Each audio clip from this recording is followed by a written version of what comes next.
Shalom. Shalom. Shalom. Shalom. Puji Tuhan ya.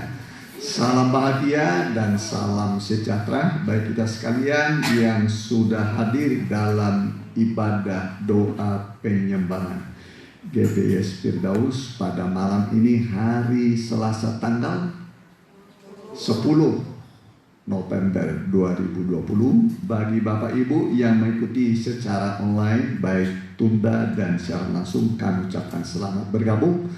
Kasih tahu keluarga teman supaya mereka juga menikmati kasih dan uluran tangan Tuhan. Sesuai kebutuhan kita, Tuhan akan menolong kita. Mari kita bagi berdiri. Kita nyanyikan Jalan Tuhan.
Percaya Tuhan, jadikan semua indah pada waktunya. Pada Tuhan masa depanku, pada Tuhan ku serahkan hidupku.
Tuhan, terima kasih Kau sungguh baik ya Tuhan dalam hidup kami ya Bapa.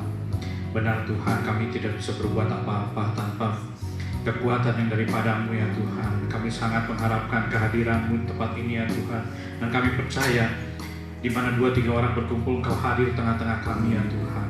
Biarlah kami saat ini ya Tuhan, kami menyampaikan ucapan syukur kami ya Tuhan melalui ibadah penyembahan ini ya Tuhan. Karena kami tahu ya Tuhan, Engkau yang membuat segala sesuatu indah pada waktunya ya Tuhan. Bapa, kami serahkan ibadah dari awal hingga akhirnya hanya ke dalam tangan-Mu. Dan biarlah kiranya Engkau juga yang memimpin rekan-rekan kami yang belum tiba di tempat ini ya Tuhan. Kiranya Engkau tibakan mereka semua di tempat ini dengan selamat tanpa kekurangan suatu apapun. Bapa, kami juga mohon untuk bungkus ibadah tempat ini ya Tuhan, hanya dalam nama-Mu saja ya Tuhan. Kami mau usirkan juga setiap roh-roh jahat yang ingin mengacaukan ibadah tempat ini ya Bapa. Hanya dalam nama Yesus kami usirkan semuanya Tuhan. Bapa, kami serahkan selanjutnya ibadah ini hanya ke dalam tangan-Mu. Kami percaya Engkau tengah beracara di tengah kami, dan kami serahkan juga hamba-Mu yang akan menyampaikan firman-Mu. Biarlah kiranya apa yang disampaikan merupakan isi hati-Mu yang terdalam yang ingin Kau sampaikan pada setiap kami. Terima kasih Bapa, kami hanya dalam nama Tuhan Yesus kami telah berdoa dan mengucap syukur. Amin. Amin. Silakan duduk. Mari kita puji-puji bagi Tuhan. Kita nyanyikan Dia Tak Pernah Gagal.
Dari kita adalah percaya.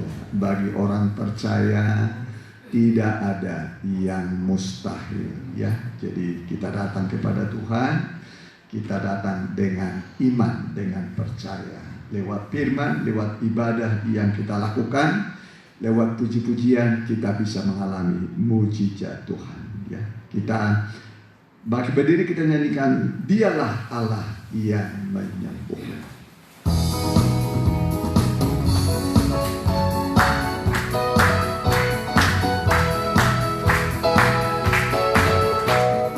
Dialah Allah yang menyembuhkan, Dialah Allah yang menciptakan, Dialah pagi keselamatan, Dialah Raja damai, Yehova Rafa, Allah yang menyembuhkan, Yehova Jireh, Allah yang menciptakan, Yehova Nisi, pagi keselamatan, Yehova Shalom sang damai.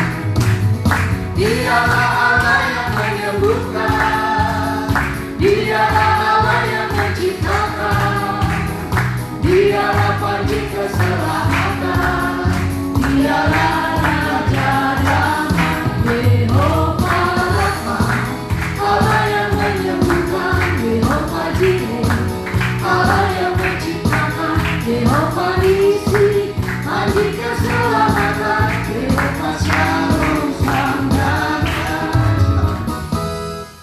Ya. Dialah Allah yang menyembuhkan, yang menciptakan. Ya, menciptakan suatunya dari yang tidak ada menjadi ada. Ya, itu artinya mencipta. Ya, kalau membuat dari yang ada, diubah bentuknya dari tepung menjadi roti, membuat roti. Ya, manusia paling bisa membuat, ya, tidak bisa mencipta. Tapi kalau Allah bisa mencipta, bisa membuat. Ya, itulah pekerjaan Allah. Kita nyanyikan nyanyian terakhir, firman-Mu berkata.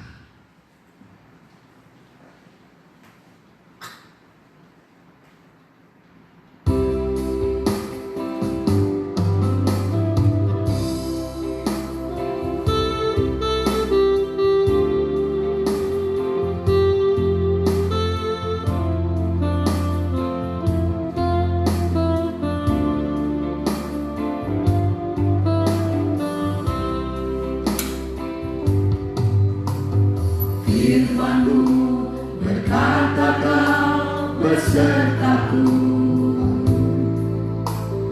maka kuat roh dan jiwaku. Tangan-Mu Tuhan selalu ku nantikan, di setiap langkahku percaya.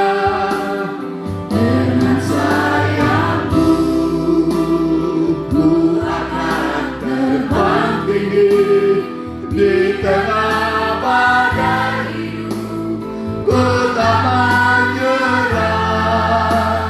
Kau kekuatan dan perlindungan bagiku.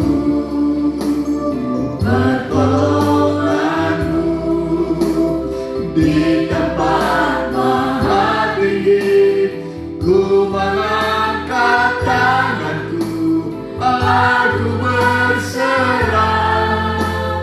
Kau ku nantikan, Kau yang ku sembah, Yesusku, Rajaku. Firman-Mu berkata Kau besertaku, maka kuat roh dan jiwaku. Tangan-Mu Tuhan selalu ku nantikan, di setiap langkahku percaya. Dengan sayap-Mu ku akan terbang tinggi, di tengah badai hidup, ku tak menyerah. Kau kekuatan dan perlindungan bagiku. Pertolongan-Mu di tempat maha tinggi, ku mengangkat tangan-Mu, aku berserah. Kau ku nantikan, Kau yang ku sembah, Yesusku,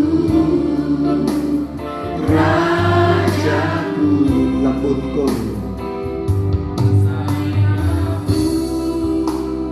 ku akan terbang tinggi, di tengah badai hidup, ku tak menyerah. Kau kekuatan dan perlindungan bagiku. Pertolongan-Mu di tempat maha tinggi, ku mengangkat tanganku, aku berserah. Kau ku nantikan,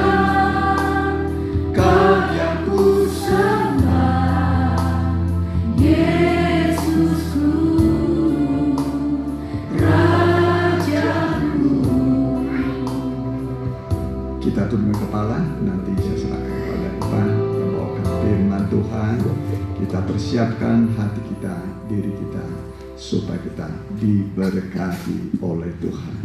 Mari kita tundukkan kepala.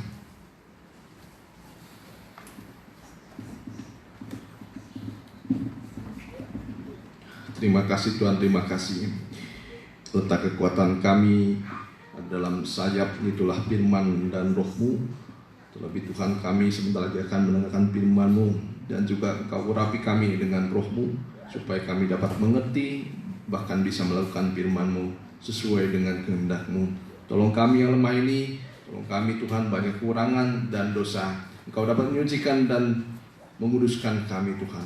Terima kasih kuasa-kuasa jahat yang mau mengganggu hati pikiran kami mau tolak, kami mau usir hanya dalam satu nama, di dalam nama Tuhan Yesus Kristus. Biar besoknya pergi dari tempat ini, terutama dari dalam hati dan pikiran kami. Di dalam nama Tuhan Yesus kami sudah berdoa, haleluya, amin. Ya, silakan dulu Bapak Ibu Saudara sekalian. Ya, salam sejahtera dari kita yang dikasihi oleh Tuhan. Kita akan mendengarkan firman. Kita siapkan hati dan pikiran kita, dan juga kiranya firman ini menjadi kehendak Tuhan atas kehidupan kita. Kita baca terlebih dahulu di Yudas 1 ayat yang kelima. Saya akan ulangi sedikit.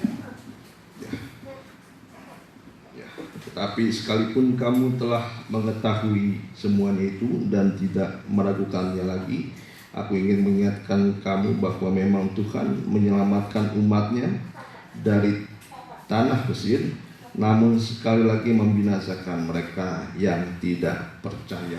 Ya, ini suatu gambaran yang begitu luar biasa yang Tuhan tampilkan, yaitu kita adalah gambaran dari Israel, dan kita adalah Israel sejati. Dan suatu contoh adalah Israel yang jasmani, yang sudah kita dengar mungkin bagaimana Israel telah keluar dari tanah Mesir menuju tanah Kanaan. Ada 600.500 ya, 600.000 orang kurang lebih, ya 600.000 orang lebih yang sudah diselamatkan. Itu ya orang-orang yang dihitung, tetapi yang masuk tanah Kanaan hanya 2 orang saja.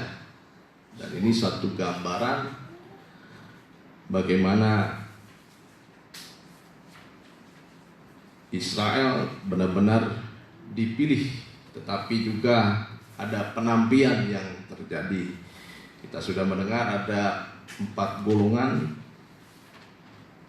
yang diselamatkan, yaitu orang Israel yang berumur 20 tahun ke bawah dari 11 suku, dan Yosua, Kaleb, itu Yosua yang kedua, ketiga Kaleb, dan yang keempat sebagian besar dari suku Lewi yang tidak dihitung pada perhitungan setelah Israel keluar dari tanah Kanaan. Mereka dihitung setelah menyeberang Laut Kolsom. Ini suatu gambaran bagaimana kita dihitung setelah kita mengalami kelahiran baru. Laut Kolsom itu suatu gambaran kelahiran baru dari baptisan air. Oleh sebab itu, siapa yang belum dibaptis, kita kalau sudah dipanggil untuk masuk dalam baptisan air, jangan tunda-tunda. Ya, itu sudah menjadi ukuran nyata supaya kita harus dibaptis dalam air dan juga roh. Ya, kita mendengar beberapa minggu ke belakang tentang suku Lewi. Nah, suku Lewi ini satu gambaran dari kehidupan dari bapak leluhurnya. Suku Lewi ini yang jelas Lewi, ya.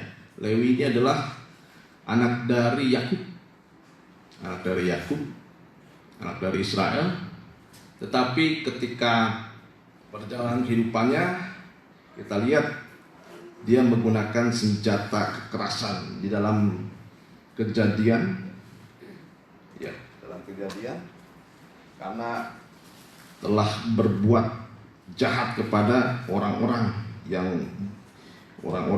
lihat ya di Kejadian 49 ayat 5.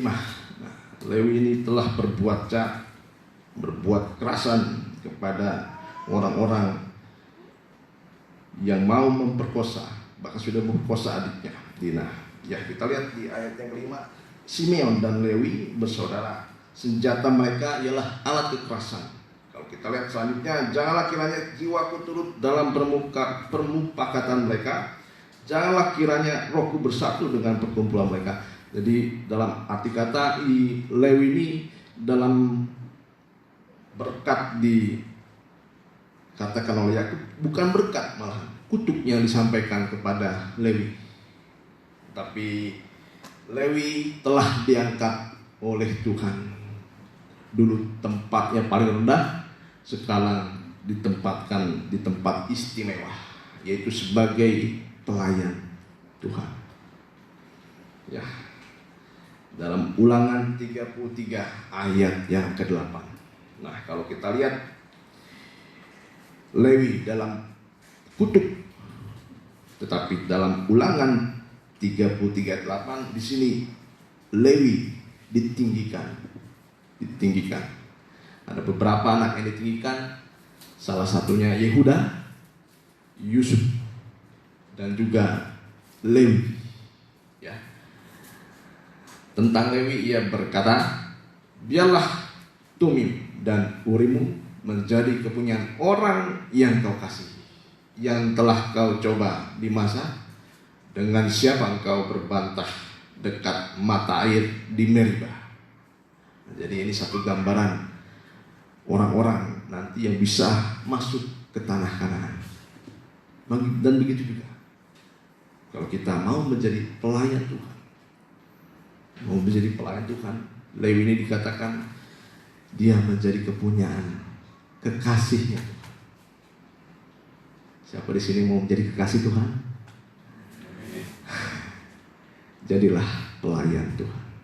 Pelayan itu artinya orang yang mengasihi Tuhan, orang yang menghamba kepada Tuhan. Ya, kita lihat Lewi. Ketika kutuk datang, Tuhan ganti dengan berkat dan menjadi istimewa, dan dipercaya Tuhan menjadi pelayan dan imam-imam. Itulah Lewi. Imam ini mewakili manusia dengan Allah. Ya, mewakili hubungan manusia dengan Allah. Dan Lewi ini, imam ini mendapat kedudukan paling istimewa di antara semua. Dan bahkan di negara Yahudi, Lewi ini mendapat kedudukan yang istimewa. Ya, selain Yehuda, Yusuf, Lewi juga mendapat kedudukan istimewa. Nah, jadi kita harus tahu sekarang bagaimana kita harus bertindak, bagaimana kita harus berbuat pada akhir zaman ini. Nah, kita akan lihat sekarang. Jadi Urim dan Tumim. Saya akan bahas sekarang mengenai Tumim dan Urim, atau Urim dan Tumim. Ya, inilah yang harus kita miliki supaya kita menjadi kekasih Tuhan. Ya, kita harus ada Urim dan Tumim. Nah, Urim dan Tumim itu hanya ada pada imam besar. Kalau imam besar Harun, nah, dia ada Urim dan Tumim. Kalau pada zaman Israel, imam besar itu Harun, diturunkan kepada Eleazar. Nah, tapi dalam perjanjian baru, imam besar itu Tuhan Yesus. Jadi di dalam ibadah yang paling penting itu adalah kehadiran imam besar dalam ibadah. Ya, jadi buat apa ibadah tapi tanpa kehadiran imam besar? Imam besar itu harus hadir dalam ibadah kita, dalam perkumpulan ibadah. Ada orang berkata, oh ibadah sih seperti biasa-biasa saja, seperti kebiasaan. Itu tanda bahwa ibadah itu tidak ada imam besar dalam dirinya. Atau ada imam besar tetapi tidak merasakan imam besar dalam kehidupannya. Nah, Urim dan Tumim ini, ya, Urim itu artinya terang. Tumim itu artinya kesempurnaan. Nah, di dalam ibadah itu harus ada Tuhan Yesus. Tuhan Yesus itu membawa Urim dan Tumim. Ini kalau Urim dan Tumim ini, ya, Urim dan Tumim ini pada saat manusia atau kita dalam keadaan yang buntu, tidak bisa bertindak apa-apa, tidak bisa menyatakan jalan yang benar. Nah, Urim dan Tumim ini menyatakan mana yang harus kita perbuat dan jalan mana yang harus kita tempuh.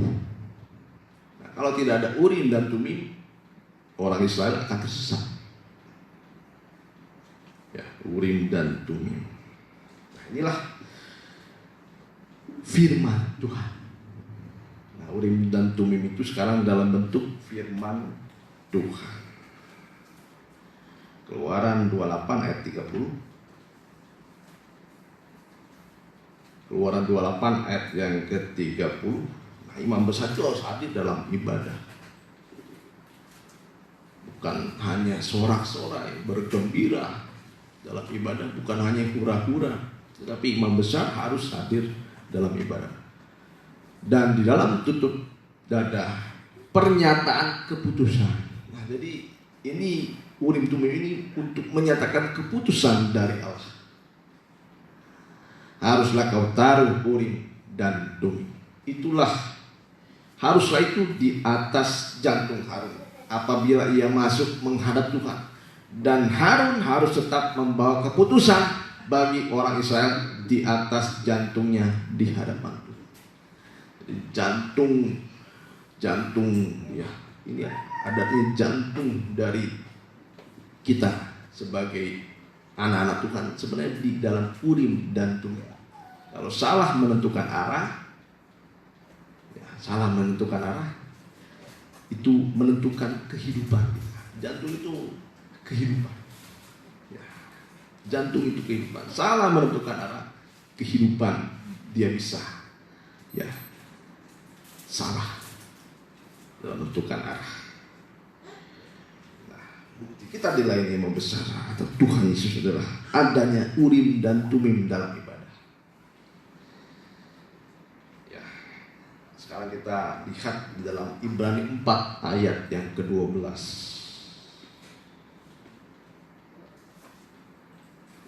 Dalam Alkitab Urim dan Tumim ini tidak diberitahu macamnya, bentuknya seperti apa. Dan begitu ya firman Tuhan. Firman Tuhan itu tidak bisa digali oleh akal manusia. Tidak bisa keputusan itu dipikirkan oleh manusia. Begitu dalamnya, tidak bisa terselami pikirannya. Itu Urim dan Tumim. Dalam ibadah juga harus ada Urim dan Tumim. Ini tidak bisa diselidiki oleh akal manusia yang hanya berbuat kehendaknya, sesuai dengan kehendaknya sendiri, ya. Kita lihat di Ibrani 4 ayat 12, inilah Urim dan Tumim dalam perjanjian baru, bukti ada yang membesar dalam ibadah kita. Kita baca bersama-sama.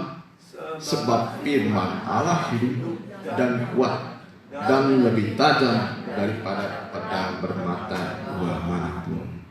Ia menusuk amat dalam sampai memisahkan jiwa dan roh, sendi-sendi dan sumsum. Ia sanggup membedakan pertimbangan dan pikiran hati kita. Ya, kita lihat firman. Firman itu memang dikeluarkan oleh seorang hamba Tuhan, siapapun itu. Kalau itu firman Tuhan, itu ada sifatnya atau ada di dalamnya suatu wujud. Nah, di sini kita lihat ada 3 wujud dari firman. Firman yang pertama hidup. Jadi firman itu tidak mati. Firman itu hidup, artinya aktif bekerja. Aktif bekerja. Ya, apa yang dikeluarkan dari mulut Allah kepada Adam, ya, kita lihat apa yang selalu apa yang dikeluarkan dari mulut Allah itu bekerja. Ya. Ketika Adam dibuat waktu dibuat dari tanah liat, kita lihat Adam menjadi makhluk yang hidup. Ketika apa yang dikeluarkan oleh Tuhan dari dalam mulutnya membawa kehidupan, ya, membawa kehidupan, keajaiban, ya, keajaiban. Bagaimana orang bisa membuat kehidupan dari boneka tanah liat, saya sebut saja seperti itu. Ya, dari tanah liat Tuhan mengeluarkan dari mulutnya suatu kehidupan. Nah, itulah firman Tuhan. Dan begitu juga kalau kita mendengar firman Tuhan. Firman Tuhan itu logos. Artinya juga salah satu arti logos itu sepatah kata. Kalau kita mendengar bagaimana Tuhan menyampaikan hanya satu kata, talitakum, artinya terbukalah.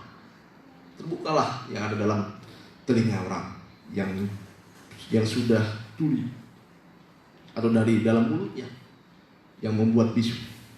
Itulah perkataan firman Tuhan. Jadi perkataan firman Tuhan ini harus dibukakan, bukan dengan ucapan kata-kata yang indah.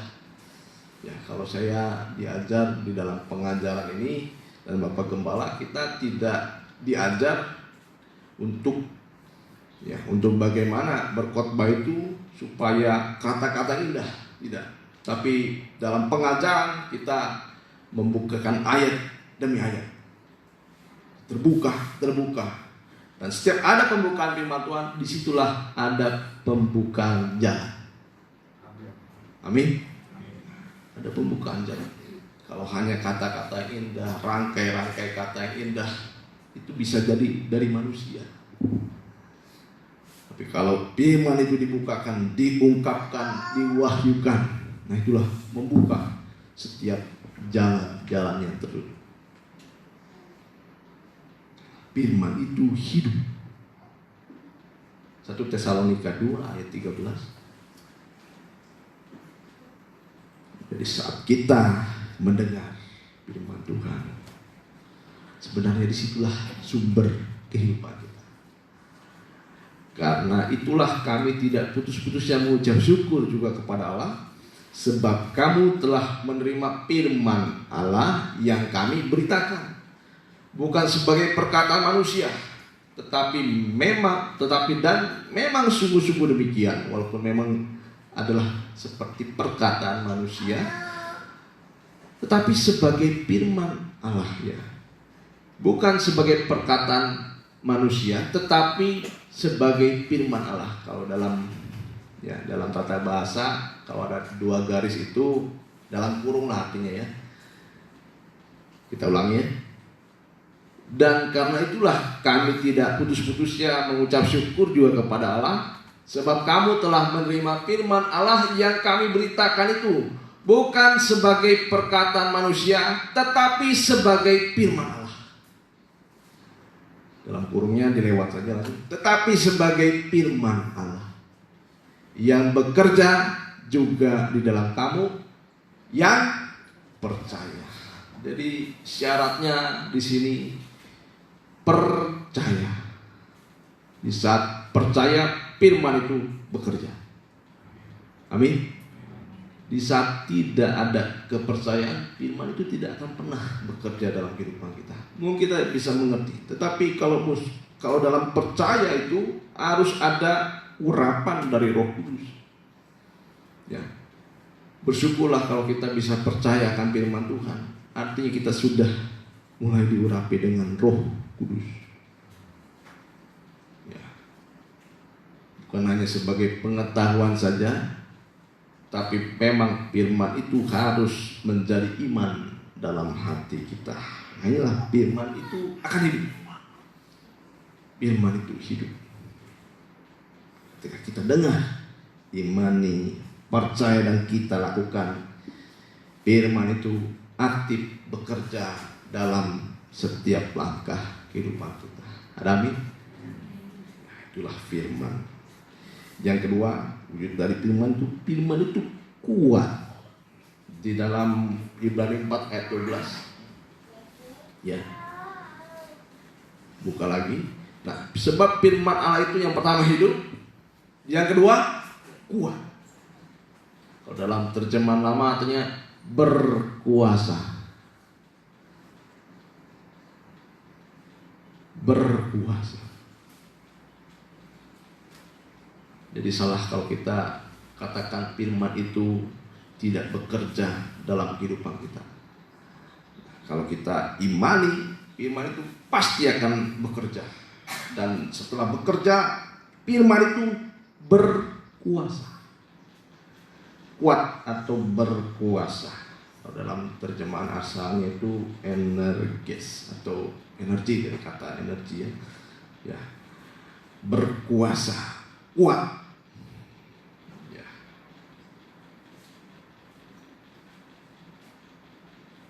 Berkuasa. Artinya berkuasa itu di dalam Yesaya 55 ayat yang ke-11. Ya. Ini artinya berkuasa. Demikianlah firman-Ku yang keluar dari mulut. Jadi apa yang keluar dari mulut Tuhan pasti membuat kehidupan, pasti bekerja. Ia tidak akan kembali kepadaku dengan sia-sia, tetapi ia akan melaksanakan apa yang kukehendaki dan berhasil dalam apa yang kusuruhkan kepadanya. Jadi ketika firman itu berkuasa, firman itu juga tidak akan sia-sia. Apa yang keluar dari mulut Tuhan tidak akan kembali dengan sia-sia. Walaupun mungkin di awal seperti tidak ada faedahnya, tapi kalau misalnya kita amini dan imani semuanya itu, firman yang kita akan dengar, kita percayai dan lakukan, tidak akan sia-sia. Tidak akan sia-sia, tidak akan kembali dengan sia-sia. Yang kedua, melaksanakan atau menggenapi apa yang menjadi kehendak Tuhan. Nah, di atas segalanya adalah kehendak Tuhan. Mengapa firman itu tidak bekerja dalam kehidupan kita? Karena firman yang kita dengar adalah untuk kehendak kita, bukan kehendak Tuhan. Tapi kalau untuk kehendak Tuhan, dia akan melaksanakan apa yang menjadi bagiannya. Ya, itulah kehendak Tuhan. Kalau kehendak kita berbeda dengan kehendak Tuhan, pasti tidak akan terlaksana.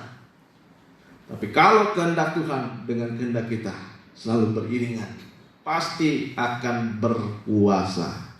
Amin. Iya. Dia akan melaksanakan atau menggenapi apa yang menjadi kehendaknya. Dan yang terakhir, dan akan berhasil dalam apa yang kusuruhkan kepadanya. Ini yang penting, firman Tuhan tidak akan mengenal kegagalan. Firman Tuhan itu tidak kenal kata gagal. Ya. Di dalam firman itu ada kuasa, berkuasa. Artinya tidak akan sia-sia.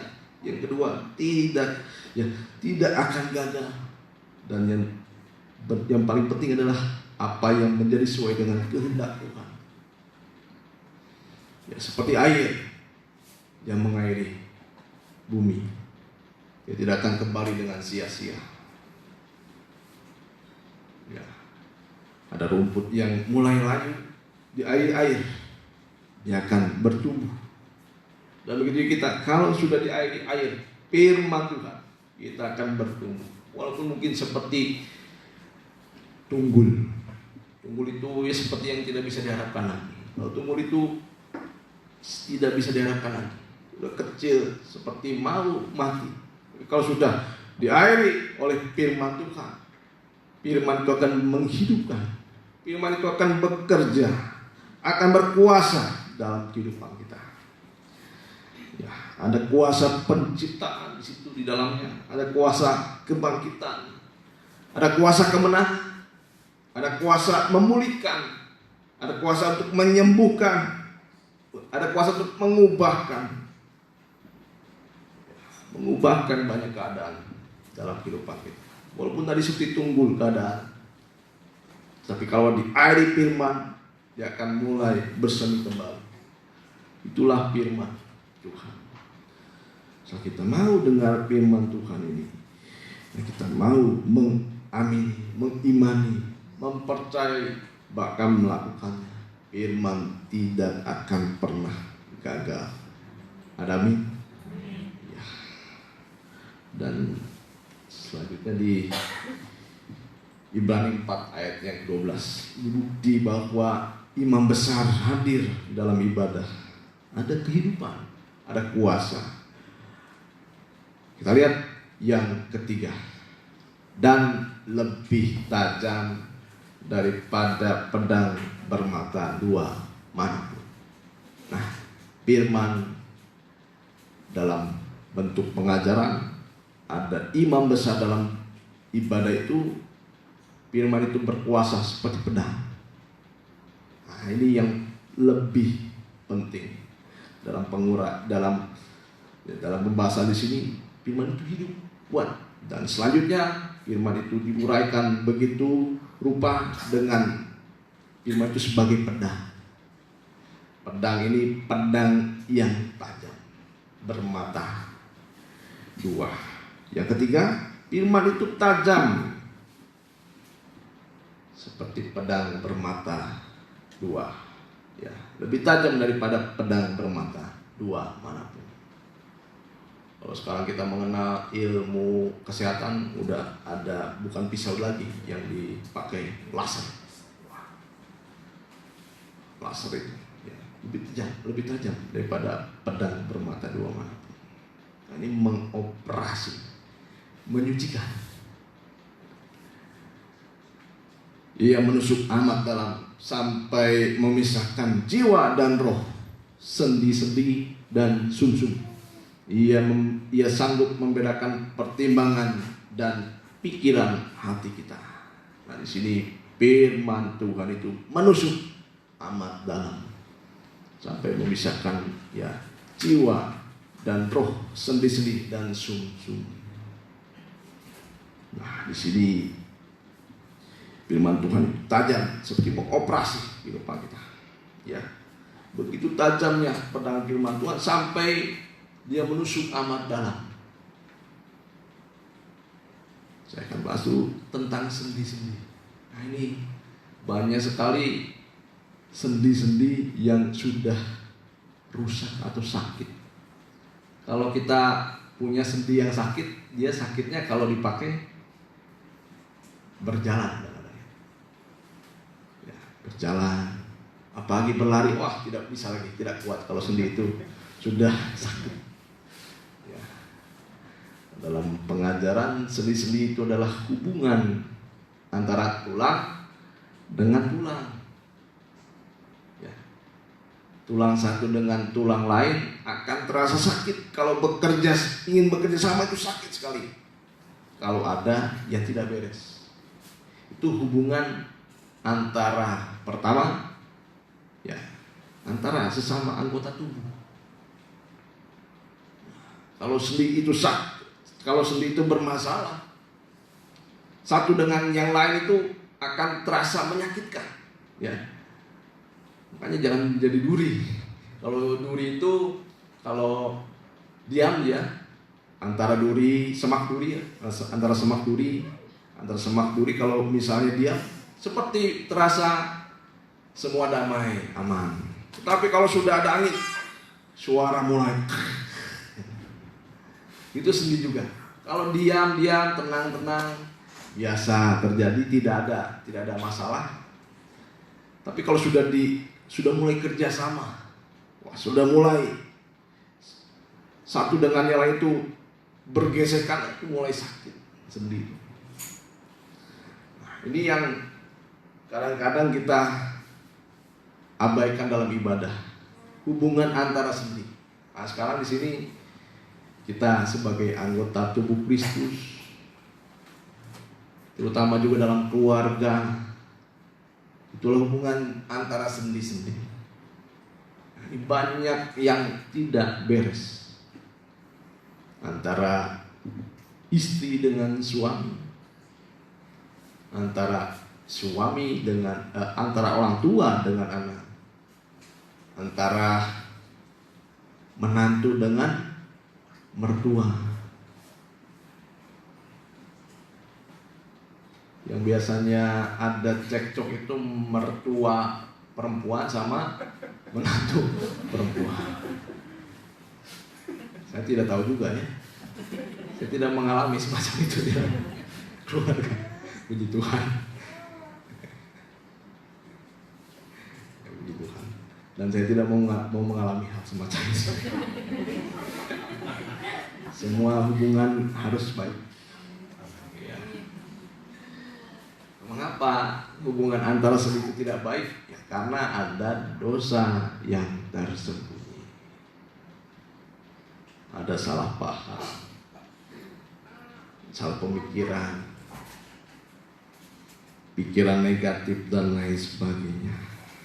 Ya, jadi antara sendi ini biasanya dosa-dosa antara sendi ini kadang-kadang tidak diperhatikan oleh kita. Kadang-kadang kita biarkan aja sakit. Kalau misalnya orang sakit, ya ada ibu saya terasa sekali kalau misalnya sakit sendi. Aduh, mau jalan kemanapun, kadang-kadang kalau tidak dijemput ya pulangnya sakit. Baru naik ke atas aja udah susah payah.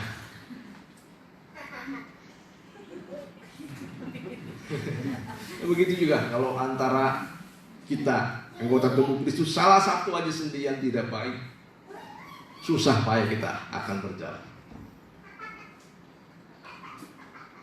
Ya, antara tulang-tulang, hati-hati kita dengan antara tubuh Kristus yang lain.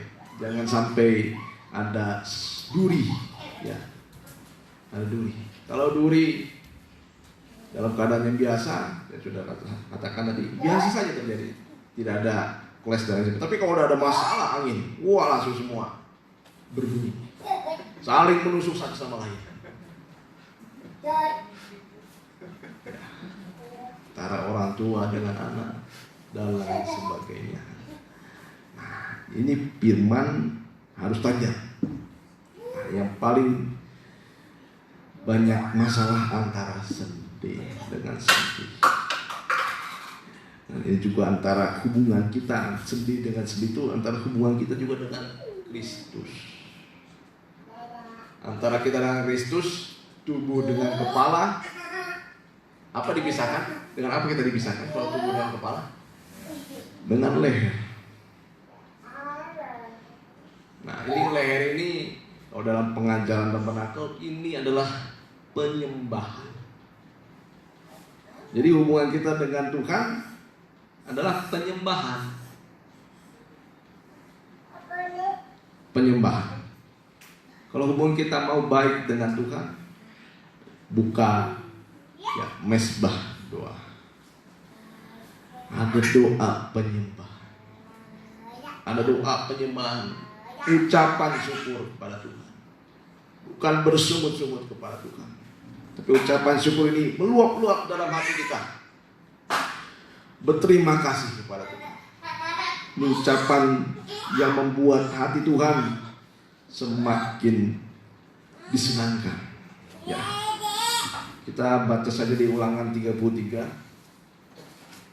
Yang terakhir Ulangan 33. Baru tadi. Ya, tentang Lewi, dia berkata. Ayat 10. Mereka mengajarkan peraturan-peraturanmu terhadap kepada Yakub, hukummu kepada Israel. Mereka menaruh ukupan wangi-wangian di depanmu dan korban yang terbakar seluruhnya di atas mezbahmu. Nah, inilah yang harus dibawa kita setiap hari kepada Tuhan. Itu ukupan wangi-wangian menuju kepada mezbah dupa. Ya, mezbah dupa di nomor 7 ya. Jadi penghubungnya adalah mezbah dupa, dan juga di sini korban yang terbakar seluruhnya di atas mezbah. Inilah tugas imam-imam. 2, itu selalu menyembah Tuhan. Dan yang kedua, korban yang terbakar seluruhnya di atas mezbahmu adalah tanda dari pertobatan. Tanda dari pertobatan kita kepada Tuhan. Tanpa ada pertobatan dan penyembahan. Nah, ini di ayat yang selanjutnya, kita belum menyenangkan hati Tuhan. Tapi kalau ada suatu korban yang terbakar seluruhnya, itu menunjuk daging yang dibakar di atas mezbah. Sebab itu dalam penyembahan kita, daging itu harus dibakar. Kita harus bertobat, menyembah Tuhan. Itulah ucapan syukur kita kepada Tuhan. Inilah yang berkenan di hadapan Tuhan. Ya, inilah yang berkenan di hadapan Tuhan. Ayat terakhir saja, ayat 11. Ayat selanjutnya, berkatilah ya Tuhan kekuatannya, dan berkenanlah kepada pekerja. Remukkanlah pinggang orang yang melawan dia dan yang membenci dia, sehingga mereka tidak dapat bangkit lagi. Kalau sudah kita mau menyembah Tuhan, bertobat, mengaku kepada Tuhan apa yang menjadi kesalahan kita, ada kuasa di sini, perlindungan Tuhan. Perlindungan Tuhan, terutama di masa-masa yang sekarang ini, kita minta sekarang perlindungan daripada Tuhan.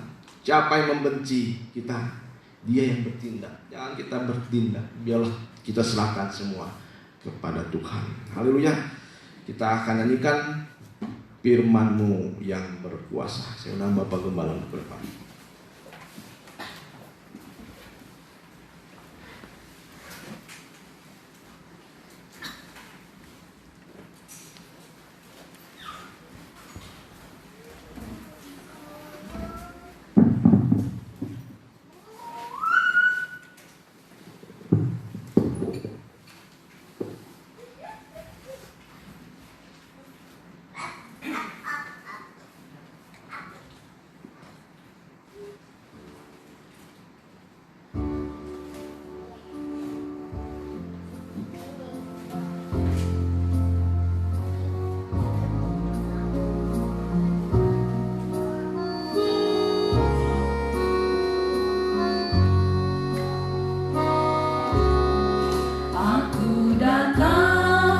Dan ku bersujud di hadapan-Mu,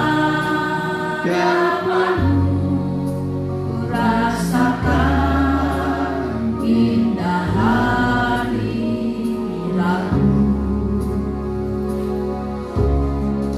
dan ku buka mata hatiku dan seluruh jiwaku untuk ku nikmati firman-Mu.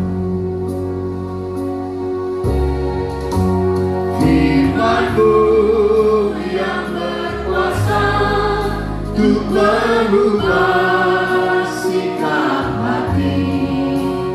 Firman-Mu yang terjaga di saat ku terjatuh. Penuhkanlah berjalanku dengan air sungai-Mu. Ku haus akan firman-Mu.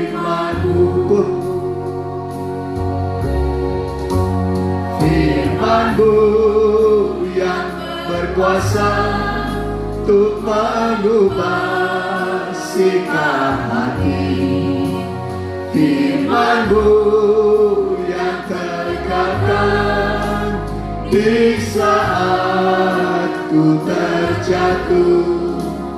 Penuhkanlah bejanaku dengan air sungai-Mu.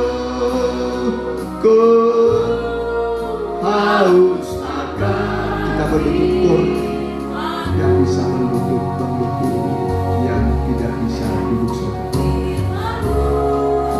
yang berkuasa untuk merubah Sikap hati, firman-Mu yang tegakkan di saat ku terjatuh. Panduhkanlah bejana dengan air sungai-Mu. Ku haus akan firman-Mu. Mari datanglah padaku, berlututlah di hadapan, panggillah namanya, panggillah namanya. Kita datang ke mezbah, ke dalam bait. Kita bawa diri kita, kita persembahkan sebagai korban yang harum di hadapan. Naikkan dupa, doa penyembahan, naikkan ucapan syukur kepada Dia dengan dupa yang remuk, yang dipecahkan dan terbakar semua. Itulah hati yang menyembah kepada Tuhan.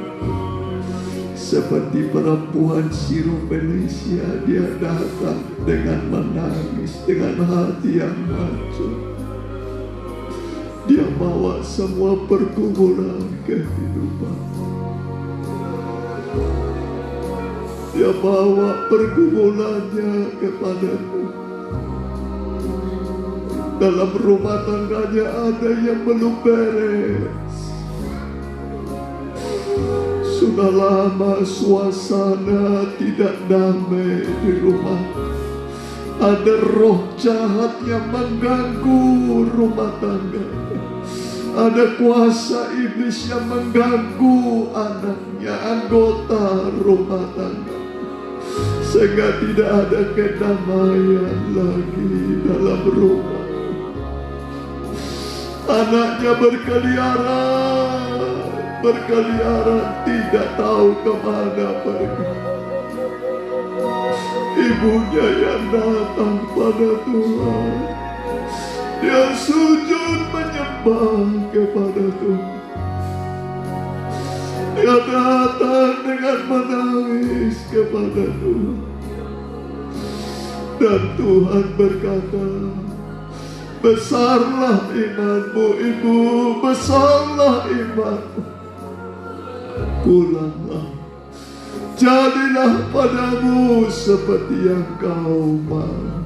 Dia pulang, dia dapati anaknya yang berkeluyuran selama ini diganggu roh jahat. Sudah keluar roh jahat itu, dan dia kembali ke rumah. Sudah berbaring anak itu, anak yang hilang, anak yang sudah lama mengalami gangguan. Akhirnya dia pulang, dia berbaring, artinya sudah ada damai sejahtera, sudah ada ketenangan, sudah ada damai. Anak ini kembali menikmati surga, suasana damai, suasana hidup, suasana sukacita surgawi. Haleluya, haleluya. Kristus ada di tengah-tengah kita. Dia ada di tengah-tengah kita sekarang. Haleluya, haleluya.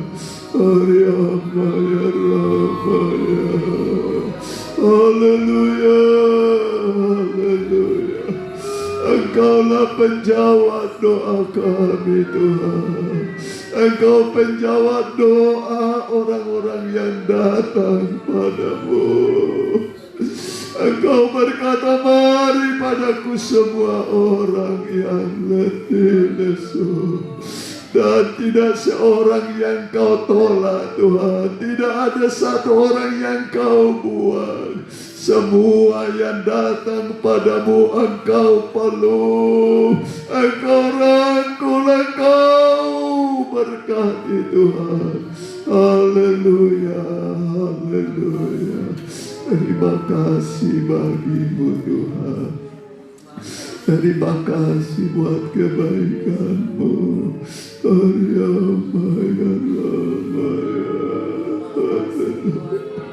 Terima kasih Tuhan. Terima kasih. Terima kasih. Terima kasih. Mari kita bangkit berdiri, kita nyanyikan nyanyian ini sekali lagi. Haleluya.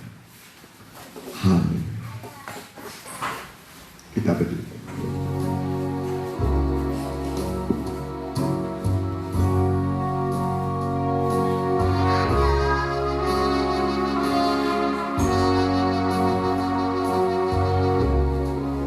Aku datang gantung bersujud di hadapan-Mu, ku rasakan indah hadirat-Mu,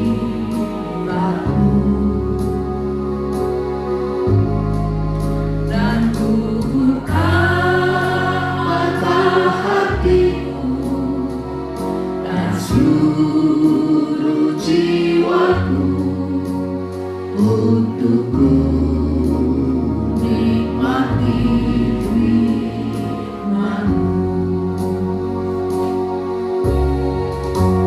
Firman-Mu yang berkuasa untuk mengubah sikap hati. Firman-Mu yang terkadang di saat ku terjatuh, penuhkanlah berjalanku dengan air sungai-Mu. Ku haus akan ku haus. Ku haus akan firman-Mu. Kita tunduk kepala. Tiap anak-anak-Mu yang hadir ini, mereka datang bukan pada manusia, tapi pada Tuhan yang ajaib, pembuat keajaiban. Terkadang mujizat pertolongan itu datang di detik-detik terakhir pergumulan kami, tetapi selalu Engkau menolong tepat pada waktunya. Kami yakin anak-anak-Mu yang hadir ini, firman yang kami dengar laksana hujan dan embun, tidak pernah kembali begitu saja. Dia akan mengairi bumi, membuat subur, memberi roti kepada yang lapar, dan juga menumbuhkan tumbuh-tumbuhan. Tidak ada yang gagal di dalam firman-Mu. Asal kami percaya mujizat masih ada. Sesuai kebutuhan kami, Allah akan bekerja melakukan keajaiban dalam nama Tuhan Yesus. Sebentar kami akan memberi persembahan, Tuhan kiranya membalas berlipat kali ganda dalam nama Tuhan Yesus. Haleluya. Amin. Silakan duduk. Mari kita nyanyikan nyanyian. Ya. Nyanyian Allah ditinggikan dengan sorak-sorai.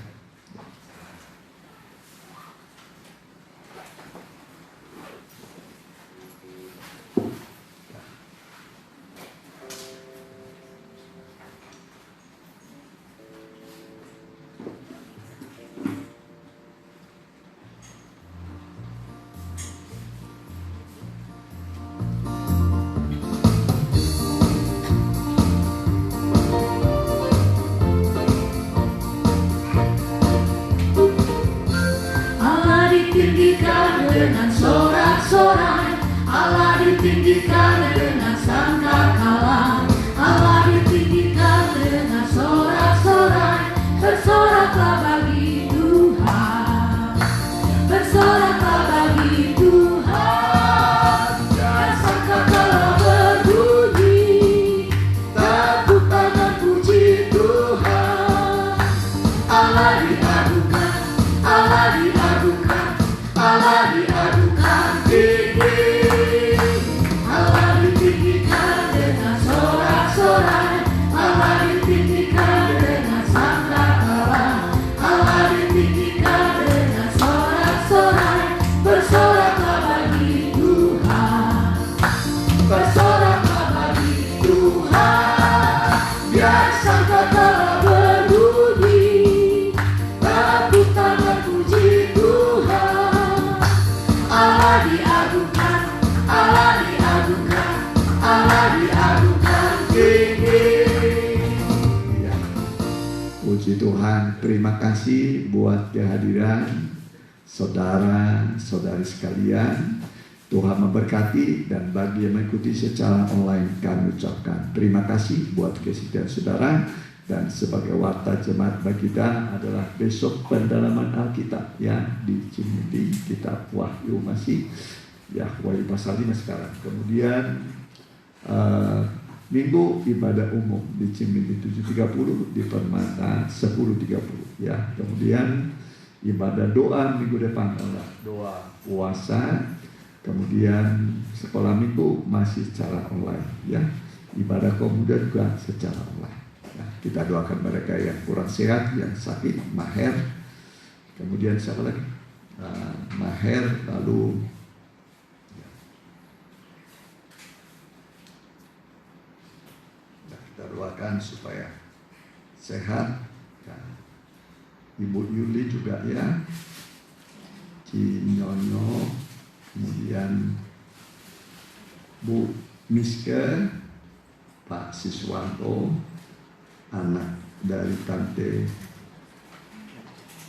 Ance ya, kemudian mama dari Ibu Lydia, supaya Tuhan sembuhkan ya. Ya, kita tutup dalam doa, kita berdiri. Haleluya. Nama-nama yang disebutkan Tuhan dan minta dukungan doa, Engkau berkata supaya kami saling mendoakan.